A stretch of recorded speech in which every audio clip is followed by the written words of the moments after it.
Okay, so I promised everybody some videos of the adult goats as well. So we talked about Cable earlier, and I wanted to introduce his brother and his brother's two girlfriends. But before I really get started on this video, I want to point out something very, very important.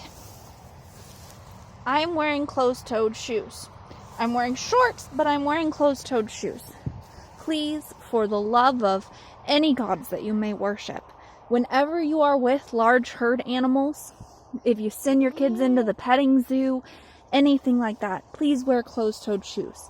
It doesn't matter how sweet and safe one of these animals are, the one thing that will hurt you is their weight. These animals, herd animals, most large vegetarian animals are very, very dense. Even if they don't look that big, they're very heavy for their size. Horses weigh thousands of pounds, and our goats, when full grown, weigh almost 200, sometimes 250 pounds each. So please wear closed-toed shoes. These guys don't want to break your toes, but they'll do it by accident. So, on that note, I want to introduce you to these three.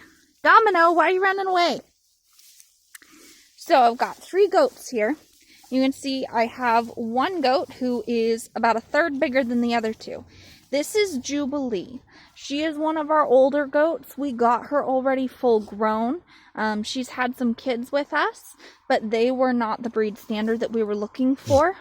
But we're hoping that this year she and Mr. Domino, who is Cable's brother, who is a buck, will have some babies for us that will have his beautiful moon spots. And you can see that Domino does not have that frosted gray color. He is just a black and white moon spot buck. He's beautiful. He is one of the colorings that we are seeking in our herd, and he is an absolute sweetheart. So all three of these goats, I can walk up to them, I can pet them, they love me. Domino loves to be pet and loves to be scratched. He's a good boy, aren't you? You can see if I pet him, his tail's wagging. Huh, Domino? Dommy! Okay, he stopped wagging his tail when I looked at it. Of course he did. But very, very sweet. He would never hurt me on purpose, but those hooves, he is about 100 pounds. So if he were to step on my pinky toe with those little hooves of his, and they are small for his size, he would break my toe. He would never mean to do it, but that's why I'm wearing closed-toed shoes. And then we have his other girlfriend here, Truffles, who, the moment I walk away, and you may see it in the other portion of the video later, will start screaming. Not because she's hurt, not because she is out of food or out of water. They have plenty of both out here. You can see them gorging themselves on fresh grass right now. But because she wants my attention. But the moment I go up to her to give her said attention, she walks away. So, Truffles screams. And you can hear Miss Peter on the other side there screaming for the same reason. So that's these three. And if you ever want to see more videos of one goat in particular, just let us know. And we can post something on that goat in particular. But I'm going to let these guys get back to lunch. And I'm going to introduce you to the rest of the herd.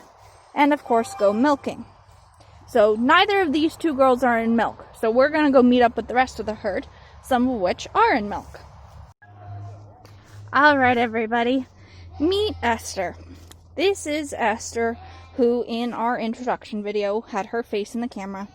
She is queen of our herd and our first ever bottle baby when we first had baby goats. Her sister was born with epilepsy, and so their mom abandoned both of them. If a goat abandons their babies, they'll usually abandon all the babies from that brood. We were lucky enough that we showed up about half an hour after they were born, and we were able to bottle feed them and raise them for a while. Unfortunately, Esther lost her sister Snickers to her medical conditions, primarily the epilepsy. We did unfortunately lose her in a seizure. But Esther is our big girl. She is in milk. You would not have seen any of her babies in the stall. She had, gosh, how many did you have this year? 3, right? Yes. 3. She had one that we named Ginger Snap, who was a baby girl. She had... I was not in charge of this year's babies. Ginger snapped. Oh my goodness. I'll have to ask my sister about the other one's names, and I will get back to you on that one next video, I promise. But she had 3 babies. They all went to other homes this year. She did have 1 boy and 2 girls.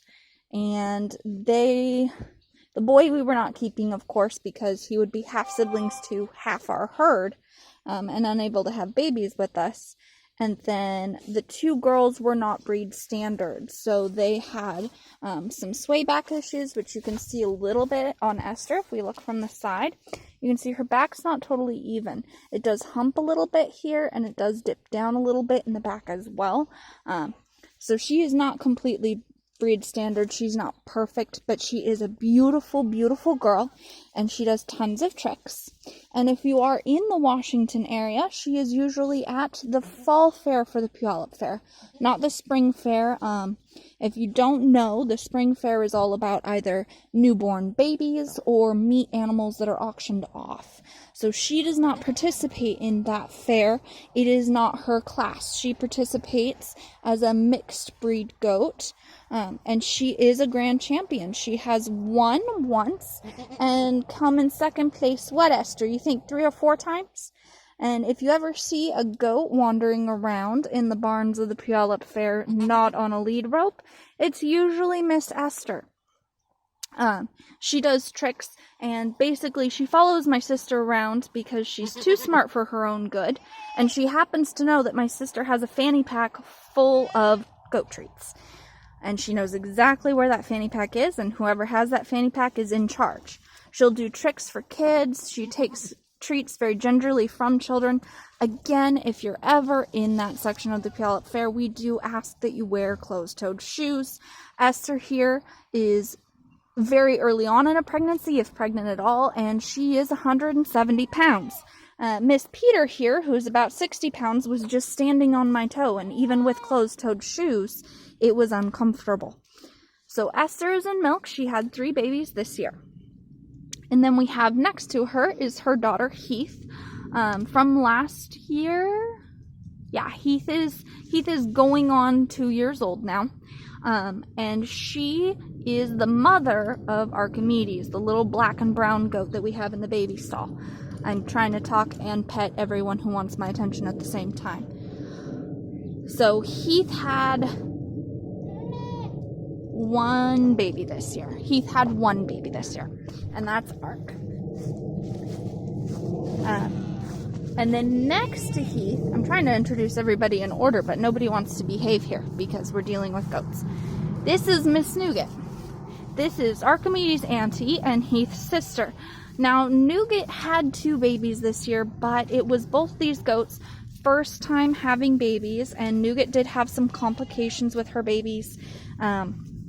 While they were at full maturity physically, there were some complications involving temperature regulations. So they went to the vet, they sat under a heat lamp, we tried to take care of them, we bottle fed them. Unfortunately, neither of her babies made it. But she did end up in milk, and then, as I said before, apparently these 2 sisters share everything, and they shared Archimedes. So she stayed in milk. She was raising Archimedes, and she actually really loves cuddles. So I'm trying to talk while cuddling a goat. So Nougat, Heath, and Esther are our goats that are currently in milk this year. Behind them, you'll see Miss Peter. So Peter is Domino's little sister, completing the X-Force. Yes, they are named for the X-Force from Deadpool. And they are all very, very sweet goats. Miss Peter has never had a baby. Her brothers have never produced babies. Keith and Peter, believe it or not, are actually half siblings. So they share a dad, and that would be the father of Domino, Peter, and Cable. And he did go to a new home last year. So those are my current Nubian goats that are in milk and the Nubian goats that are going to be in milk. And some of you may have questions about Esther's horns, so I'm going to get into that before I introduce any more goats. Yes, Esther's horns are curled. Yes, they are near her skull. She was improperly dehorned as a baby, and her horns grew back, but they didn't grow back properly. They grew back oddly shaped and curled. They do not dig into her skull. We would never let that happen. She's not hurt. It doesn't bother her. We've actually tried to band them off again, but again, this particular goat is too smart for her own good and removes rubber bands. So most dairy goats, all goats have horns. I should start there. All goats have horns. Most dairy goats have their horns removed when they are babies, unless they are male. Most meat goats, yes, that is a thing. Not that we raise ours for meat, but Boers in particular have their horns. They keep their horns. It's part of the aesthetic. And if you want to show a meat breed goat like a Boer, you will keep their horns on so that they are breed standard. And that brings me to Miss Hershey. Hi, Hershey Bershey. So Boer goats are a little bit more skittish, but Hershey is very sweet. She's been with us for a few years. She does love us, and she does have her horns. And someone is eating my ponytail. I am literally sandwiched between 4 goats right now, petting this goat. So she is a Boer goat. She did have a baby this year, but she is not in milk because she is not a milk goat. Like I said, all of the babies that we have are weaned, and so Hershey's milk has dried up. You don't want to milk a Boer goat because their udders are a lot smaller and they're a lot harder. So dairy goat udders are bred to be more pliable so that it's easier to milk them because they are milking goats. That's what you do with them. Meat goat breeds are not bred to be milked. So she would be a lot harder to get all the milk out of, if any of the milk out of. And do not nibble my fingers, Trouble. I've got Miss Peter, who has not learned not to bite me. So that is all of our girls at that point. So we have Esther, Peter, Hershey, Heath, Nougat, Esther, and then Jubilee and Truffles, who are hiding in the grass and it's kind of hard to see them. All of our girls except one. We do have one more Boer female goat, and that is Miss Wish. Wish! You'll notice Wish is smaller than Peter. Wish is not younger than Peter. We got Wish a couple of years ago from a breeder of Boer goats. She is what is called a full blood. So with dogs, you think pure blood dogs, right? Well, pure blood for goats means that they have 95% or more of one breed. What full blood means is that they have 98.9% or more of one breed in their genetic line. So Hershey there is full blood. She is over 98.9%. So is Wish. We don't know exactly what is going on with Wish. She has been to the vet. There would have to be more genetic testing to know exactly what's going on. But she does have a form of dwarfism. The vets have determined that she is a dwarf goat. They don't know what gene in particular is affected, but most of the dwarfism genes for goats are treated the same. She is perfectly healthy. She is perfectly fine. She is very, very, very, very fat because she eats everything she can get her little hands on. She also bullies the other babies who think they're bigger than her until they actually get bigger than her. And she will win because she has horns and Peter is a nuisance. But Wish will be our forever baby. We have no plans to send her to a new home unless a new home appears that is much, much better for her. She just wanders around and does her thing. And she basically is just a baby who will never grow up. She was also bottle fed by us, so we are fairly attached to her. She is very sweet. We do love her. We wish we could have her babies, but it wouldn't exactly be safe for her to have babies, and she doesn't go through any fertility cycles. So the boys aren't interested in her because she's not interested in them. So for goats, they both go through fertility cycles.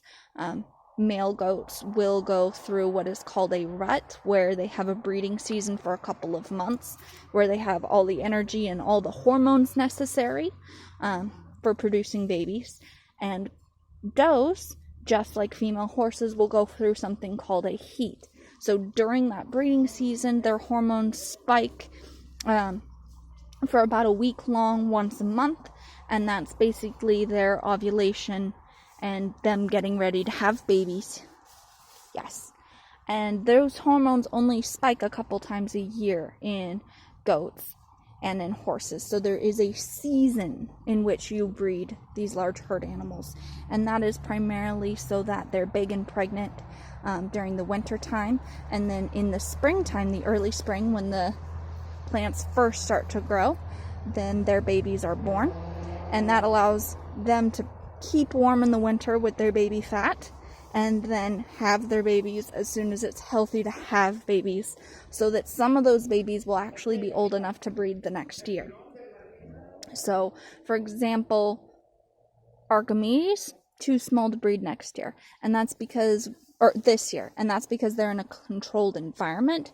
But there sometimes are goats that can be bred, so they, for our standards, they have to hit a weight of safety, where having babies outweighs any risks that would come with pregnancy. So Archimedes has gone through a heat cycle. She is capable of having babies. We don't want her to have babies. It would not be safe for her, and that's why she is in the baby stall. And then that brings us to our other boy. This is Mr. Zeus. Zeus is a sweetheart. I pet him a little bit, but I don't pet him a whole lot right now. Because he has been going through rut. He is doing his job as a big boy and making lots of babies. We're pretty sure everyone in this field other than Wish is pregnant right now. Wish we don't worry about. She doesn't have a heat cycle, so she's not going to get pregnant. She's fine. But everybody else we're pretty sure is early along in a pregnancy. And they have all been bred with Zeus, except Miss Hershey, who may have been bred with Mr. Harvey, and I will introduce you to him in a moment. So Mr. Zeus, during rut, most male goats, will urinate on their faces. It's what they do. It stinks, it's gross. It's the only reason I'm not petting him and kissing him and giving him cuddles. We have bucks who are very sweet even during their rut. He would love some cuddles, but he peed on his face. So the reason that they do that is because that is how they produce pheromones. Him urinating on his face is goat cologne. The girls think it's nice. I do not. So he gets less cuddles than he would like, unfortunately, until breeding season is over and he gets a good long hot bath. And he will get a good long hot bath. These are my sweet goats just gorging themselves on fresh grass. It is really nice to be out here with them. That is the chicken yard. Yes, with 2 coops. 1 coop is under renovation. I will introduce you to the chickens in the next video. But first, I wanted to introduce you to Mr. Harvey. So you met Bree, who was his original intended girlfriend. But like I said before in the baby video, Miss Bree is not fertile. So she will not be having any babies. And just as an example, yes, our boys are very, very cuddly. And he loves scratches between his horns because that is such a narrow area that he can't scratch it himself. So he absolutely loves that. And just like Miss Bree, this is not a sheep. Mr. Harvey here is a goat. And goats have a different temperament. They're a lot more friendly. They have different vitamin requirements. So no, we do not have sheep on our farm. Sheep would have to be completely separated. And if you ever are dealing with goats and dealing with goats in the vet, please do not treat a goat as a sheep. They need to be treated almost oppositely for vitamin reasons. And so that's why you can't keep them together and raise them together. And that's why you have to be careful what vets goats see. Goats are not sheep. Goats are not cows. Goats are genetically and vitamin requirements and medication requirements. They are small deer, not sheep. So we raise Angora goats instead so they can be with the rest of our herd. Now, like I said, Mr. Harvey may have made babies with Miss Hershey. And I have to say may have, because they were in a separate pasture together for a little while, but that pasture is now currently under renovations, and so he is in together with Mr. Zeus. And Mr. Zeus is, according to all the girl goats, the prettier boy goat. So it is possible that he had a chance to have babies with Hershey before they were put into the same pasture. Unfortunately, that's one of the only pastures that we don't have any security cameras set up on, and so we don't know for sure. Yes, as goat breeders, we flip through security cameras and make sure that our girls have had babies. We try not to, but sometimes you have to do that just to make sure that the goat is healthy and that her pregnancy readings are reading correctly. Most of the time we use a preg tone, so it's kind of like a smaller ultrasound. You put a little bit of ultrasound gel on it, you put it on the side of the goat, and it will strike with a sound wave, kind of like echolocation. It'll strike with a sound wave the fetus inside the mother's womb and come back with a positive ringing vibration. So that is how you know your goat is pregnant in the early stages without doing any kind of ultrasounds, without going to the vet and seeing and doing all these expensive tests. You can tell based on a reverberation of a sound wave. So you can echolocate a baby goat inside the mother's womb. And that is how that is done. These guys are still too early on in their pregnancy. They've only been breeding for about a month and a half. So we don't know yet whether or not they're pregnant. Preg tone would not come back with a positive sound because the baby would not be big enough. So that is our herd. And again, if you ever want more videos on a particular goat, I'm happy to take those videos. Just leave us a comment and we will take one of those videos and release it. For now, I'm going to go ahead and turn off the cameras and walk a goat into a barn.